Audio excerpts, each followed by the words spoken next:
গোসলের জন্য কতটুকু পানি যথেষ্ট?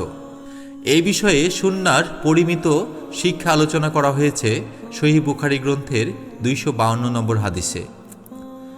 আবু জাফর রহমতুল্লাহ আলাইহি হতে বর্ণিত, তিনি ও তার পিতা জাবির ইবনু আবদুল্লাহ রাদিয়াল্লাহু আনহা এর নিকট ছিলেন।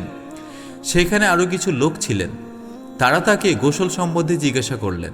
তিনি বললেন, এক সা তোমাদের জন্য যথেষ্ট।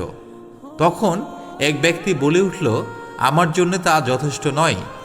জাবির রাদিয়াল্লাহু আনহা বলেন, তোমাদের চেয়ে অধিক চুল যার মাথায় ছিল এবং তোমাদের চেয়ে যিনি উত্তম ছিলেন আল্লাহর রসুল সাল্লাল্লাহু আলাইহি সাল্লাম, তার জন্য তো এই পরিমাণই যথেষ্ট ছিল। অতঃপর তিনি এক কাপড়ে আমাদের ইমামতি করলেন।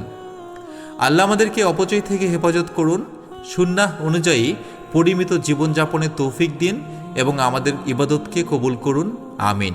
জাযাকাল্লাহু খায়রান।